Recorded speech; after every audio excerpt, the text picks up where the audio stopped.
Hello viewers, welcome to my channel. Nifty and bank Nifty analysis করা যাক মন্ডের জন্য, কারণ আজকে মার্কেট বন্ধ ছিল। নেক্সট মন্ডে মার্কেট ওপেন হবে, দেখা যাক কালকে কি করেছিল এবং কি হতে পারে।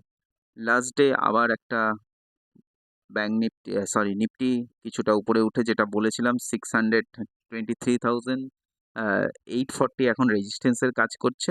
তারপরে দেন ওইটা ক্রস করলে উপরের দিকে রেজিস্ট্যান্স নেবে 24,000, কিন্তু যদি আগের দিনের লোটা ব্রেক করে তাহলে নিচের দিকে যাওয়ার চান্সেস আছে। কিন্তু মর্নিংয়ে সামান্য লোটা ব্রেক করে কিন্তু নিচের দিকে যায় না, যেহেতু রেগুলার একটা ফল চলছে, কিছুটা বাউন্স ব্যাক করে দেন আবার কিন্তু সেই নিচের দিকেই ক্লোজ করার চেষ্টা করে। তো দেখা যাক সেদিন কি করেছিল 15 মিনিটের চার্টে যদি যাওয়া যায়।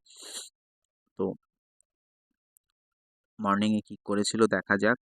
আমাদের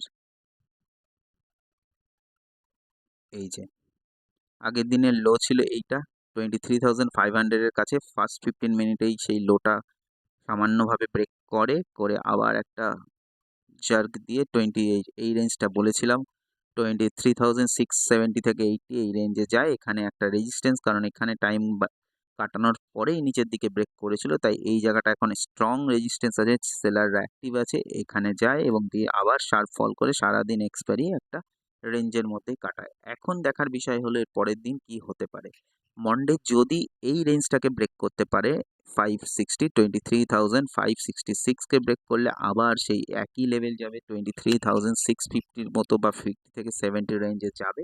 এখানে আবার রিজেকশন খেতে পারে। এখানে যদি কিছুটা টাইম কাটায় দেন যদি উপরের দিকে উঠে তাহলে আবার এখানে রিজেকশন খেয়ে আবার নিচে নামতে পারে। আর যদি নিচের দিকে যায় তাহলে কি হবে, নিচের দিকে যদি এই রেঞ্জটাকে ব্রেক করে 23,490 থেকে 480 রেঞ্জটা যদি এই নিচের আজকের লো মানে লাস্ট দিনের লোটা যদি ব্রেক করে দেন কিন্তু 23,350 অবধি যেতে পারে। 350 থেকে ব্রেক করলে দেন 23,000-এর কাছাকাছি যেতে পারে। তো এই হলো ব্যাপার, সবসময় মাথায় রাখবেন কোথায় নিফটি বা ব্যাঙ্ক নিফটি টাইম কাটাচ্ছে। যেখানে টাইম কাটাচ্ছে সেখানে একটা রেঞ্জ বানাচ্ছে, রেঞ্জ বানানোর পর রেঞ্জটা যেখানেই ব্রেক করবে তার ঠিক সেই দিকেই যাওয়াটা বেটার হবে, কারণ এখন মার্কেট কিন্তু এক কন্টিনিউ পড়ে যাচ্ছে, তাই যে কোনো টাইমে বাউন্স ব্যাকও করতে পারে, আবার একদম রেঞ্জের মধ্যেও থাকতে পারে, তাই খুব সাবধানে ট্রেডিং করাটাই বেটার। তো এখন এই রেঞ্জটাকেই দেখা উচিত, তারপরে উপরের বা নিচের দিকে যে কোনো একদিকে যেতে পারে। এটা ছিল নিফটির ব্যাপারে। এখন ব্যাঙ্ক নিফটিতে সামান্য আলোচনা করা যাক কি হতে পারে, ব্যাঙ্ক নিফটির চার্টটাও দেখা যাক। নিফটি ব্যাঙ্ক, তো ব্যাঙ্ক নিফটি কি করেছিল, সেম ফার্স্টেই লোটা করেইনি, আগের দিনের লোটাকে ব্রেক করেইনি ব্যাঙ্ক নিফটি। আগের দিনে যে 49,900-এর কাছে যে লোটা দিয়েছিল, প্রথমে মর্নিংয়ে ওপেন হয় 50,000-এর উপরে, 50,000 থেকে একদম 50,400 প্লাস উপরে নিয়ে যায়। সেই এই যে এখানে একটা রেঞ্জ আছে, এই রেঞ্জ অবধি উঠার চেষ্টা করে, কিন্তু তার আগেই এখান থেকেই রিজেকশন দিয়ে আবার সেই 49,940 মনে হয় একটা লো দেয়, দিয়ে আবার বাউন্স ব্যাক করে 50,340 অবধি, দিয়ে টাইম কাটিয়ে এখানে ক্লোজ করে। এখন দেখার বিষয় হলো এবার ব্যাঙ্ক নিফটি কি করতে পারে। ব্যাঙ্ক নিফটি চার্টটা একটু আলাদা, কারণ আগের দিনের লো এর কাছে গিয়ে অনেকটা উপরে ক্লোজ করে। এখন যদি একটা ট্রেন লাইন এখান থেকে স্মল একটা ট্রেন লাইন আঁকাও যায়, ট্রায়াঙ্গেল প্যাটার্ন, এটা লম্বা করলেও সরি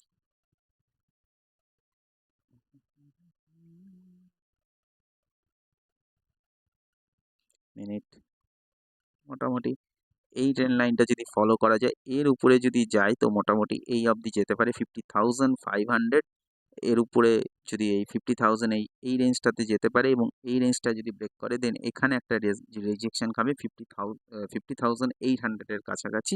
দেন এইটা রিজেকশন, এইটা পার করতে পারলে এই জায়গাটায় 51,000 একটা রিজেকশন লেভেল আছে। কিন্তু মাথায় মাথায় রাখতে হবে নিচের দিকে কি হতে পারে, 50,000-এর একটা সাইকোলজিক্যাল কিন্তু স্ট্রং সাপোর্টের কাজ করবে। যদি আবার 50,000 ব্রেক করে, কোনোভাবে ব্রেক করে উপর থেকে, যদি এখানে ওপেন হলো, কোথাও ওপেন হওয়ার পর এই রেঞ্জটাকে ব্রেক করলো, রেঞ্জ টাইম কাটালো, কাটিয়ে নিয়ে ব্রেক করলো, দেন কিন্তু অনেকটাই নিচে যাওয়ার চান্সেস থাকবে। যদি 49,900-কে ব্রেক করতে পারে তাহলে 49,500 অবধি যাওয়ার চান্সেস আছে। যদি ডেলি চার্টে আমরা আওয়ারলি চার্টে চলে যাই তাহলে অনেকটাই ক্লিয়ার হয়ে যাবে।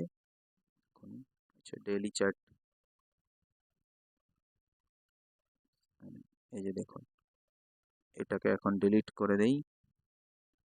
এই রেঞ্জ, এই যে এইটা, 666, এটা যদি ব্রেক করে দেন কিন্তু একদম সাপোর্ট গিয়ে দাঁড়াবে 48,000-এর কাছাকাছি। তার আগে কিন্তু খুব মেজর একটা সাপোর্ট নেই।